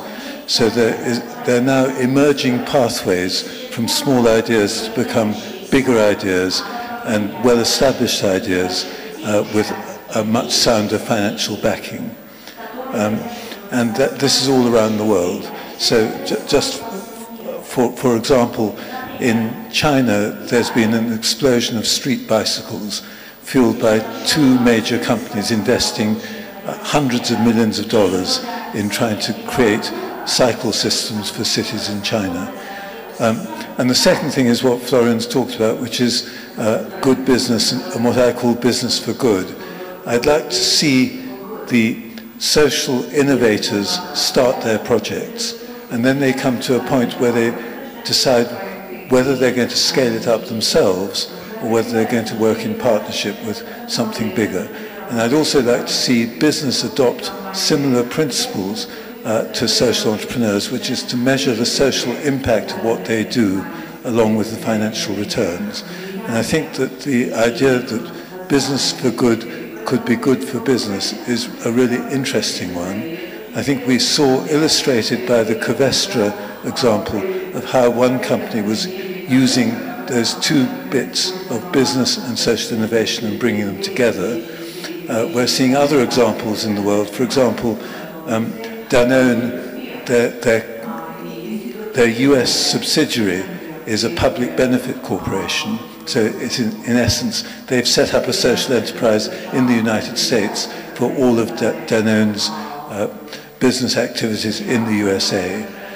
Unilever, I heard the Chief Sustainability Officer speak about what they were doing, and he explained that where they embedded social purpose in their commercial products, they became more profitable. And I asked him to give me an example of this, and he said Lifebuoy soap, which is one of the most basic soap brands ever, is now distributed in Africa not as a product, not as soap, but as a process, the avoidance of infection through hand washing and cleanliness. And by engaging with health centres, doctors, schools, governments and others, Unilever have been able to expand their market for this product, so it's become highly profitable, as well as being a socially beneficial product where they can measure the success by the reduction in infection. I think we're living in a very complicated world now, or rather complex world, where we shouldn't be dividing us up into charities doing good work, social enterprises trying to make money out of doing good work, and businesses being evil and just making a profit. I think we're all in one community together doing similar things. And what I like to think is it's not what you do with the 10% of your profits you might distribute. It's what you do with the 90% that you do your work with. Yeah. And that's true whether you're for-profit or not-for-profit. Okay, there was another question. Are there any other questions before your question? Just because. Is anyone else? Okay. Particularly to Bhuwan, I think that the mini-grids concept, it's ideal for developing countries because I think that it fits exactly what a developing country needs to increase their energy outtake. But more and more when you see the statistics, you see that it's growing more in developed countries, this scheme of doing mini-grids, than in developing countries. What do you think it is? Is it halting it? Is it the business model of the utilities that they still do not understand how to make a profit, or what's your opinion on it? Talking about mini grids, we have also been trying to develop, design some projects related to mini grid. The problem for us is like if we install a mini grid, then the customer has to pay for it. And mostly the problem is like the payment part, because most of the time these poor people are not willing to pay for that. And if they are not willing to pay, someone has to like subsidize it. And getting subsidized mini grid is also difficult. Then we have to raise money. So it does not look like we're really sustainable in many ways. Like in Nepal, few companies have done mini grids, and either they have been subsidized by like telecoms who use the power of mini grid to run their towers, or on most cases these mini grids are powering a business which is like actually paying for the mini grid, and then other customers can pay minimum charges every month. So it's difficult, but like it's most useful solution for countries like ours, because it's very difficult to like increase the connectivity of national grid due to like very difficult topography and lack of infrastructure. But then to design such projects and finance such projects is quite lengthy, and also it's very expensive. So there has to be ways to like finance them, otherwise it's difficult. Great, thank you. So I'm going to ask you one concluding question before we move on to the next session. And the next session will build on these ideas and themes. But the question is, we haven't really talked about the role of policy and regulation in supporting social entrepreneurship. So could I get just some brief thoughts on that from each of you, starting with you? Well, I think coming from a developing, let's say, country, I think policies are extremely important, but more important than to have the policies is to have the conditions to implement the policies, because somehow I have worked for many years in lobbying, advocacy and policies, and we have a very interesting framework of policies that do not get implemented. So I think it's and also going to the question you posed, in terms of how things do not get to scale. I think we have to really understand the complexity of any of these solutions that come from a particular view. Can be a policy, can be a technological solution, can be even a business solution. I think we have to understand more that in our era, things will advance if we work in systems. And I think that policies have to be part of a system in which you have the conditions to implement the policies, and in that sense, I think you need really true collaboration and understanding that what Al Gore says in that movie. From the African proverb, we go far because we go together, and sometimes you have to sacrifice the speed, and that's very difficult for entrepreneurs, because we kind of have an idea, we think it's a solution, so we go very fast, and sometimes you go very far and alone, and I think, and sometimes you have to go back and understand that something was left behind, which was a condition critical to advance that particular policy. But of course, they are important, but I think we have rather too much that we can even support. So I would give a stop and go back and reflect what we already have that we can, and how can we move forward as a community. Okay. So very brief comments on this question because we've got to wrap up. So there are two processes. One is research, policy analysis and lobbying, and one is just doing something, and by doing something you create a different perspective on how things could be. So I'm a doer rather than a policy maker, and I prefer to seek policy change by trying to do something and showing that it can be done. Also two very quick bits. So I think obviously social entrepreneurs are strongest where there's no policy, right? Obviously policy is important in everything relating to society, but I think the more interesting bit is actually how entrepreneurs are impacting policy makers. And I think there you see a real change. So we work from the UN to the mayor's office in New York or a city like Shenzhen, and you see that I think more policymakers are interested in how do you become less meta, sort of trying to push through policies, and more how can you actually use entrepreneurial bits to become better problem solvers, right? We worked with the city government in New York on how do you get rid of single-use coffee cups, of which there are 9 million every day in New York City, right? And you see that governments are trying to sort of adopt new ways of working. I think that's a really interesting one. I think governments need to recognize social enterprises as well, because many countries where I see is like either there is a complete profit-making business or there are NGOs, and mostly like social enterprises are in between both of them. So they are also making profit, but at the same time contributing to society and environment. But there are not certain policies where like they recognize it. If they don't recognize it, then we do not get support that's required from government, because we are not like recognized by the legal structure of the country. So there should be ways like policies which can support social enterprise, which recognize social enterprise as well. Great. Okay. Well, join me in thanking the panel for their insightful contributions.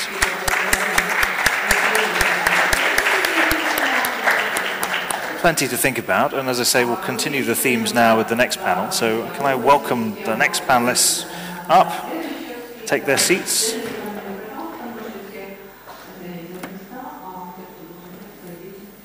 So I think it's going to be in the order that you're speaking. So Ursula is next to me, and then Kevin, and then Richard, and then Christine.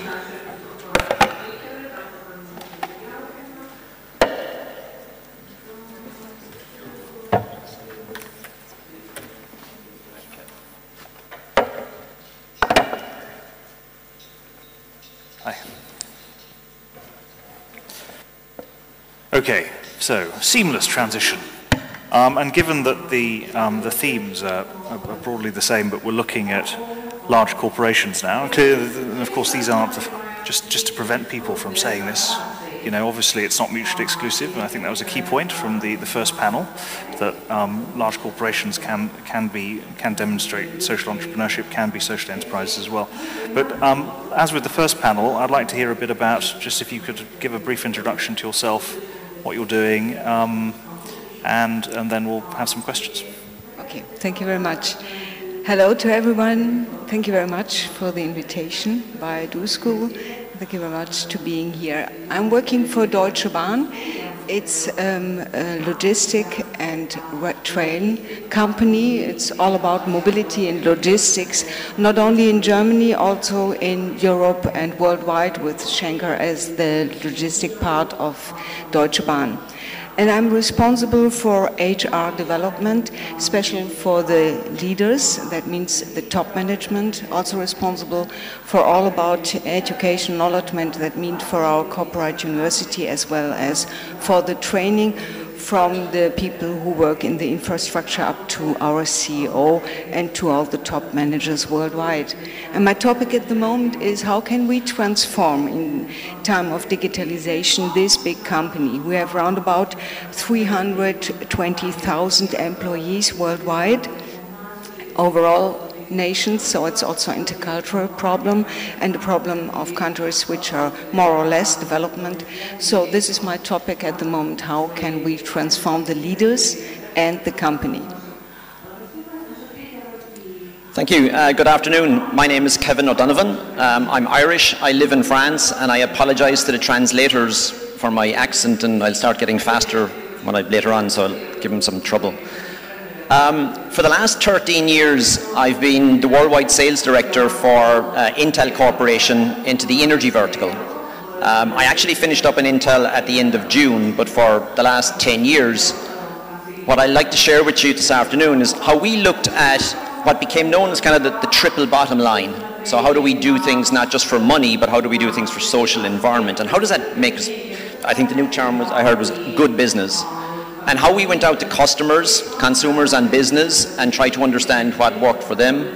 My own role, if you like, as worldwide sales is I'm a technology guy. So we were looking at new technologies and how would that reduce or increase energy efficiency? How would that new technology make energy more efficient? But like any technology person or whatever, you figure out that just because you build a piece of technology doesn't mean it solves a problem. Sometimes it creates other problems. So trying to understand that, so I'll share some of that in the panel in terms of how technology can help, but if you can't goal and set goals for people in an organization to adopt it or use it, then you lose the culture and you end up spending a lot of time and money and your sustainability just goes down the tubes. Thank you, Kevin. I'm Richard Northcote, Chief Sustainability Officer with Covestro. I probably don't need to introduce myself too much now. It's just the third time you've heard me speaking.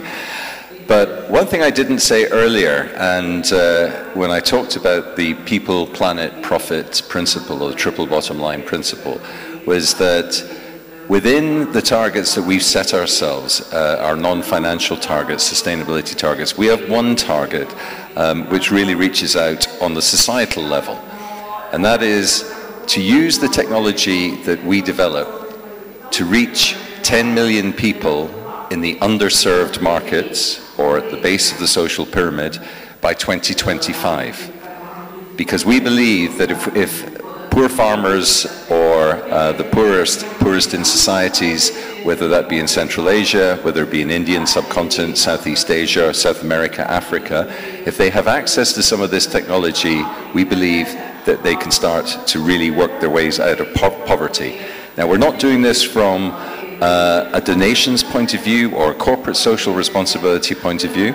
We are looking for business models to work in partnership with NGOs or civil society, to work in partnership with governments and like-minded companies to come up with the solutions. And as we heard from our friend from Nepal, we know we do not have the solutions. I cannot sit in Germany or in Belgium and tell a poor Indian farmer how best to come out of poverty. We have to work with them, but we know we have technologies that they will benefit from.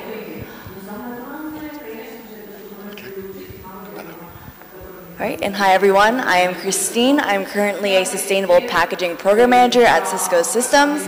And for those of you that don't know what Cisco does, about 80% of the internet's content goes through Cisco hardware. So just a little fun fact.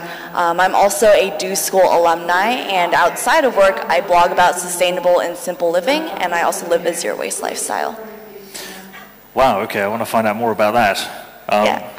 We'll get to that. So I'm going to ask you each a question first. I'm going to start with Ursula. And my question is, how can we change the mindset within companies to actually create change and overcome fear? Just now I have no solution. Good question. I think we have to work on different levels. What you said, Richard, is absolutely important for us. We have to create new kind of partnerships inside of the company as well as outside. I think times where the hierarchical systems and working only in silos, in business units, is over. And if you want to transform, if you want to change these big companies, you have to start by yourself, of course, and you have to start with the teams. You have to look which kind of teams will work, which kind of teams are successful and why. So first of all, for me, I'm looking who are the key people, who are the people who inspire other people. That might be not always the best, the experts, yeah, the top managers. That might be people who believe what they do, who are full of passion and knowledge how they could manage if they could do it. So I think the chance that we leave our hierarchy, that we start to work in teams, is a big, big chance for these people. So every team will create, on a natural moment, his own leader. And we have to look, why did the team create this kind of leaders? And this is the new competence for me where I'm looking for. What makes a good leader for a leader? Is it an innovator? Is it somebody who inspires other people? Is it the expert? Every team creates his own leader. And to combine this, to have a very good, strong level where you can start to inspire them, help us to change this company, help us to change the other people, the mindset. It's not the question of reason. With the programs, with the lectures, with our trainings and corporate university, we reach only the cognition. So you're saying that in your existing training for a massive company, the content is not the problem, it's the mindset that's the issue. Okay. It's not the problem of the content. Yeah. We heard so much about digitalization, so much, and we have it in every program, in every training. It's the emotional part. Deutsche Bahn is driven 100% by government. So it's not only a question for the company as their own, it's also a question for the society. How would we manage in Germany, in Europe, worldwide, mobility? It's like we would discuss how would we manage communication. It's quite normal for us to have the possibility to communicate worldwide as well as to move worldwide. And it's a question how many costs you have. So we have to discuss on different levels, on a team level, company level, social level, and of course questions of sustainability. I'm with you, Florian, that the customers, they want to know what's about the sustainability for the future. So we have a lot of questions, but I am sure inside these companies with such a lot of people, such a lot of passion and such a lot of knowledgement, we have the solutions inside. But we have to open the doors to bring them together that these solutions can work. And this is change for me. It's not the normal change programs. I'm sure these times are over. Yeah. We have to connect the people which are inspired with have passion and knowledge, and on this way we can start to manage change. And the other side, I think we have also give our people, especially our managers, more trust, that they can discuss about the other part of digitalization, about the losers, about the fear. We have no rooms, trustful rooms, where we can discuss these aspects. And I'm sure if we don't speak about the fear, if we don't speak about new chances for the people who think or are afraid of to be the losers, who will lose their job or have to find new jobs and don't know how to manage it. We have to discuss this, and if we do this, I'm sure we have big potential inside of all the companies that all the people want to be part of a successful change. Great. Kevin, a question for you now, building on those very important comments from Ursula. So many large corporations now appoint a head of green or head of CSR or some equivalent, and that results in people thinking that it's their problem. How do we make it everyone's problem? So what we've seen over the years was, that there are various companies and they will appoint the head of sustainability or the head of CSR, and I honestly believe that in a large organization you do require that function, But you can't set all of the company or the enterprise's goals for sustainability just on that guy. Because if you do, what happens is everybody else goes, oh, you know, I've seen the CEO's presentation and we're a green company and rah-rah, and they just continue on with their day jobs. So what we've seen in Intel and other companies is that whatever sustainability or energy efficiency, or maybe it's reskilling and getting new skills, whatever, you have to make it part of everybody's day job. And everybody has to be gold on it. So whether it's through the company bonus or individual systems, if you don't make it everyone's day job, I'll kind of turn to you and say, that's your job. You're supposed to look after energy efficiency, and I won't turn off the light when I leave my office. So I think it's about changing the culture. And what we've seen is that we've also, various groups, when I started out in this 10, 12 years ago, if you started on about sustainability in many large organizations, you were the tree hugger, right? And that wasn't a very, it was a nice term, but it mightn't have got you very far up the career ladder after a while. But what people started doing, and it's back to whether you call it the good business, the triple bottom line, what companies are now finding is that if you don't have a good story about how you do good business, you can't hire the people that you want to replenish your workforce. Because when I was starting out, you went for a job, whoever paid me more money, you joined that company. That's changed. People will come in and say, well, I need a certain amount of salary, but are you a nice company? What do you do for your employees? What are you doing for the environment? So the HR departments, the head of R&D is going, I can't hire the right guy out of Harvard or out of the local university because he thinks we're a bad company. So we've just seen the entire thing flip over on its head. So I think Florian mentioned the term good business or good business and or a business for good. That has completely, I think, fundamentally changed the way the CXOs at enterprises, and you know, they're not charities, they're still there to make money for their shareholders, but if they don't do good business, they know they won't be successful. So I think it's flipped it on its head, and it suddenly started making everybody's job to get this right. But what does that look like in practice? Did you think about these issues when you were doing sales at Intel? So what did we do? The way we looked at it was that, and very similar to what you said earlier, we as a company had we're a large manufacturer, we're the largest silicon manufacturer on the planet for CPUs. We have a huge footprint in terms of the energy and the raw materials we use. So our fabs, where they make the CPUs, they were all set targets for reducing their energy efficiency and producing more product. And if they didn't get the job for the next generation of products. So we had internal competition for the factories to compete, and they had to reduce cost because that was lowering our bottom line. We then also looked at, we had a much bigger impact on the planet by designing more energy efficient chips.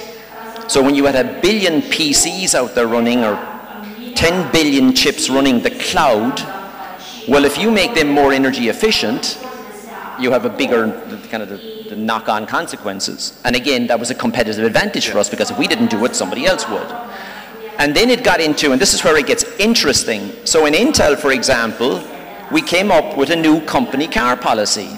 Now, I was a sales guy, right, in Western Europe, so sales, big car. And the bigger car was the bigger the sales guy you were. And, you know, oh, I've got a 6-liter engine and whatever. So we changed the car policy to, you had to get a certain level of emissions. And everyone goes, oh yeah, we need to be energy efficiency, and I think that's great. And then when you tell them you can't get the car they want, you can't get the latest BMW, you need to get a smart car, that has some internal resistance. It's back to, I wouldn't say it's the fear, but it's like, ooh, this is making it real. So I do think you have to go that extra mile, and little things like that, start making it real. Yeah. So thank you for that. So Richard, I'm going to ask you a question now, and I'm just sort of interested in the spin-out process for Covestro. So it sounded from your remarks earlier today that, you know, sustainability is really embedded in the sort of in the ethos of the company, and I'm just wondering how that happened when the decision was taken to spin out, and what role did you play in that? And there's a bit of a story around that would be interesting. There certainly is a story, and actually it's a great story, because it's a mixture of what you've already heard in terms of leadership and the visionary that we have as a leader, and the ability to convince a board and a supervisory board that this is why it's so important. And also what Kevin was just saying about the function itself and sustainability. And when we announced that we were carving out, we were coming out of a big conglomerate. So this is 120,000 people worldwide, mainly focused on pharmaceuticals and, as I said before, crop science, so basically chemicals for the crop industry. And a very small part of the whole business was material science, only 16,000 people. We took our story to the road. We had 5 pillars for growth. And you know, when you go to the markets, you go to the capital markets, you're talking to analysts, they were only interested in the first 4, which were all the usual things you would expect to see, all financial related. And the 5th pillar was to embed sustainability in everything we do. And this was our CEO being really passionate about the kind of company he wanted to create. I would say when we did those roadshows, at best, the reaction from analysts and most investors was, okay, yeah, well, that's fine. Well, whatever, if that's where you were. We were actually interested in the financials. 2 years on, we're still going to the capital markets, and the worst reaction we get today is, okay, that's fine. The whole thing has absolutely flipped in 2 years because they can now see that our growth, and we've had substantial growth over 2 years, is based on driving a sustainable development program and a sustainable strategy going forward. And what I've always said from day one when I was asked to take on this role was we will not create a big function for exactly the reasons that Kevin says. And the 5 targets that we have, I own one of them. Industrial operations owns energy and emissions. Procurement owns getting our suppliers to meet our sustainability standards. You know, and each of them, innovation owns the fact that all our innovation will be aligned with the Sustainable Development Goals. And not only do they own them, they came up with those targets themselves. And all those functions are now driving those targets, and it is embedded in them. One of the things that really actually shocked everybody was one of our, in fact, our biggest investor called our investor relations people and said, we want to set up a meeting with your sustainability chief. So they came to me all worried, saying they want to spend 2 hours grilling you on sustainability. And I went, fine. 2 hours later, they were scratching away at what they perceived to be green paint surrounding us. And actually, I was able to prove that everything we said was real, and we were doing it. And they were blown away. And they really were excited by the fact that there is now a chemical company that isn't using sustainability for PR purposes. It is part of the strategy. There is driving the business. And we've seen the share price, when we launched 2 years ago, go from 26 euros up to nearly 70 euros today. It's one of the most successful flotations ever in Europe. And so, you know, there's a lot of lessons there that we've learned, but it is down to great leadership. It's down to having the right organization and the right mindset. Yeah, and I think we don't have the time to go into it in great detail, but the fact is that capital markets, financial institutions are becoming much more interested in these issues, as you were describing, and that's been a result of a whole bunch of different factors, but the stars are aligning, and that's a real motivator of companies thinking about these issues in a different way. Christine, over to you. So, Cisco and packaging. How do you get Cisco to care about sustainable packaging? Yeah, so just a little bit more background as to what I do. I'm a program manager for a program at Cisco called Make It Green. So we are in the supply chain organization, and we work with all different business units. We have 22 total, and a total of about 150 volunteers that just dedicate their time to looking for any sustainability initiatives in their product lines, in their packaging. So pretty much everything that I've seen so far in this role is really grassroots. But we've been working on socializing with more executive leaders to really get that top-down buy-in of, hey, let's get these sustainable ideas a lot earlier in design instead of, you know, like fixing all these things later on that we're catching. So we're really trying to work on engaging leadership right now, but we've seen that the most engagement and the most impact we've had so far is with the people themselves, and just realizing that the employees that we have at Cisco, we are so lucky they care about sustainability, and that there's always those few BU champs, that's what we call them, those few volunteers that are just so passionate and really bring the program forward too. Great, so that bottom-up support is critical. Yes. So I'm going to ask you about your zero waste lifestyle. Is it a real zero waste lifestyle, or is it more aspirational? So the funny story is, actually, I usually like to bring my trash jar around, so the amount of trash that I've accumulated for the past 1.5 years that is not recyclable or compostable can fit into a small mason jar. They didn't let me bring it in though because it's made out of glass, so if you want to take a look at it, it's out there. But the thing is, when it comes to living a zero waste lifestyle, the amount of trash I generate is only what I see as a consumer. So when you go into the supply chain, there's so much waste. I think for every pound of trash that a human generates, there's about 7 pounds of waste upstream as well. So it's only part of the story, but yeah. Wow, okay. So if you're interested, follow Christine later, see the amount of trash that she's generated over the last year and a half. Impressive. Could I just throw in one, I think this is a fantastic initiative, measure your own trash. Just to give you an example, there is the equivalent of 8 billion barrels of oil sitting in landfill in the form of plastic today. 8 billion barrels of oil. And that isn't in landfill is in the ocean. Now it should be zero plastic to landfill, zero plastic to the ocean. It is far too valuable a commodity to waste like that. So congratulations, Christine. Yeah, indeed.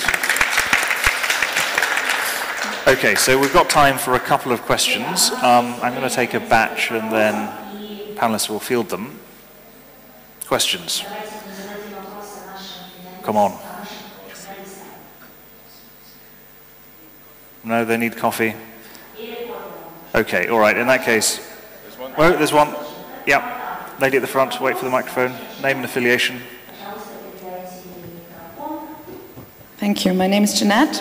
So to stick with the zero waste, what do Deutsche Bahn or your company do to lower the waste stream? Because also considering that there's quite a lot of quality standards that you have to go by that actually increase the amount of waste that you have to create, especially in consumer industry. Food and beverages, every single day they basically ask for more plastic to put around the products. And how do we challenge that? We have also the goal of sustainability in our vision, and it's one of our 3 topics we want to reach. I think we're looking for waste, but this is a point where we have to work on. First of all, we're looking at the topic of energy. We have green trains, all the long-distance trains are green. So we are looking now at the moment what can we use for alternative energies, products, as well as we spend energy inside of the system. If every train is rolling, we produce also energy and give it back. So this is the first topic. The topic of waste, we are working together with startups and new company. I don't know if you know, we have a new digitalization strategy, and there inside a new department, it's called Digital Venture. And inside of this, we are looking for sustainable goals. And hopefully we will work together with startups with this topic of waste, I'm sure. But I have no special goal. I can't discuss this point longer because I'm not so deep in this question. But you're right, we have to look for this. Not only for the energy, but for this. But I'm sure we will do, because one of these 3 goals, and they are equal. It's not only the economical situation or the HR situation, as to have a wonderful brand. The 3rd topic is to be one of the first in the ecological situation in Germany. Kevin. In terms of Intel as a company, so like many other companies, we've been publishing CSRs on water and chemicals. If you're making silicon chips, sand is the smallest amount of raw material you need, right? It's chemicals and electricity and water. So we recycle and whatever, and we can do better, and we've been publishing that. But if I may, I'll use an IT example. The IT industry was always being, or still is being beaten up in that we're making things that are becoming redundant faster, and I can't upgrade them, and I can't fix them. I can't even replace the battery in most mobile phones. And you force me to buy a new one, and yada, yada, yada. So within the European Union and in IT bodies over the past 10, 15 years, we all have looked at making modular PCs, modular phones. There have been some companies that brought them out. They all went bust. And they went bust was because the consumers didn't want them. Now I'm being a little provocative, but I'm throwing it back, and this is back to the whole change. It's not just the corporate, it's society, and the whole theme of the conference is everybody has to change. The governments, the policy makers. You know, we beat up on the policy makers. They have a really hard time now because just like every industry is munging together, if you were an energy regulator, you now have to worry about cybersecurity and recycling. And they're like, how do I regulate the energy industry with all these things? But if I may, it's only when society pushes back, and the last point was, Fujitsu Siemens was a PC manufacturer in Germany. And they made a green PC in the late 2000s. They made it in a factory in Germany using recycled metal, recycled plastic. They used green power coming from hydro from the Alps. And they almost went bust because nobody would buy it. It was slightly more expensive, but it had the same technology as everybody else, but they were too expensive. Granted, it was 10 years ago. I hope that society changes, but to be quite honest, until society pushes back and you can't do good business unless you cut out some of the packaging, I guarantee you, enterprises will keep making stuff and selling it. Richard and Christine, do you want to have a final remarks as well? Yeah, I mean, and I'd like to pick up on that point as well, because, unfortunately, I'll say unfortunately, the products that we end up or our products end up in are mattresses, car seats, mobile phones, laptops, really high quality, high level polymers. They don't end up often in the ocean. We'll start with the ocean. It is single-use plastics that really are causing the marine litter problem. They do end up in landfill. Mattresses do end up in landfill. Now, we have to stop that. If you go to countries like Germany or Belgium, where you've got something like 98% of plastic is either recycled or it is incinerated and you extract the energy from it, so plastic is not ending up in landfill. We have proven that you can put a system in place that allows this to happen. But it involves the industry. Our industry is very good at pointing the finger at government. And the NGO is very good at pointing the finger at us. And everybody's pointing fingers. Actually, that's not the answer. The answer is to work together, to collaborate, and work out how you stop this. But having said that, we as a company, we do have an issue with pellets, for example. So at the end of a production process, you end up with little polycarbonate pellets, which just used to get swept away down the drains and end up in the ocean. That's what happens to them. We put a plan in place, which has now been adopted by the whole industry, not just in Europe, globally, where zero pellet loss is now the big call. And virtually every major plastic company in the world has signed on to this, because where we can make a difference at our own source, we do. But we've also got to drive the bigger problem, which is keeping plastic out of landfill. You have to be able to... There's a big issue around design. That's number one. And I think when it comes to packaging and things like this, we really need to look at how we design packaging, because it is not optimal by a long, long way. If I had my way, there are certain single-use plastics I would ban tomorrow, because I just do not see the value of them. And we can talk about that privately, what they might be. Okay, but we have to be brave enough to stand up and do something about this issue, because at the end of the day, whether we're using oil for something that is single use and ends up in landfill or ends up in the ocean, that's not a good use of oil, and it's certainly not a good use of carbon. We have to build durable products with this. They have to have long lives. They have to be able to be reused where possible. They have to be able to be recycled in a low carbon economy. where possible. And finally, if we can't do all of that at the very end of their lives, we incinerate, we capture the emissions, CO2, and we use the carbon from the CO2 back into the process to replace oil, which is a technology we've just developed, and we're making the first mattresses, which are now coming onto the market, using CO2 as a feedstock. But to pick up on, I'm sorry, it's taken a bit long, to pick up on one point, the company that's selling these is having a real problem, because nobody wants to sleep on recycled CO2. Can you believe this? Recycled CO2? There's no such thing. But anyway, it's CO2. These are the same people that are prepared to go into a hotel and sleep on a bed that 1,000 other people have slept on before them, but they're not prepared to buy a mattress because it's got recycled CO2 in it. All right, you heard it here first. CO2 mattresses. Sorry.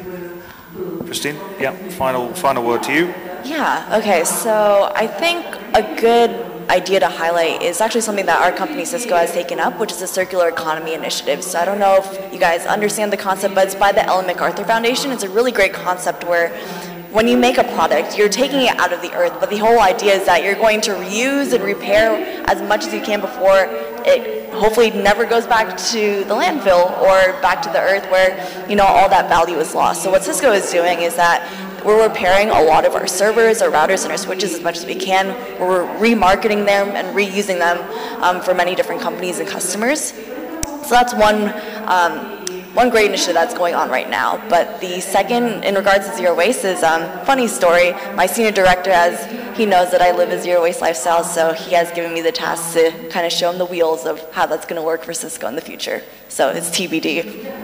Great. Another thing to watch out for.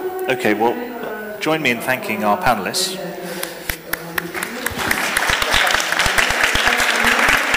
Really exciting and interesting panel. And it's just up to me now to say two things. One is coffee time, and you should be back in 20 minutes, so 10 to 5. And after that, we have one keynote and one panel session here in Hall 2, and then in Hall 3, the Do School workshops continue. And I know that Florian is going to be moderating and leading that work upstairs in Hall 4. So follow Florian after the coffee break if you want to hang out with the Do School. And now, coffee time. Thank you. Thanks, Kevin. Cheers.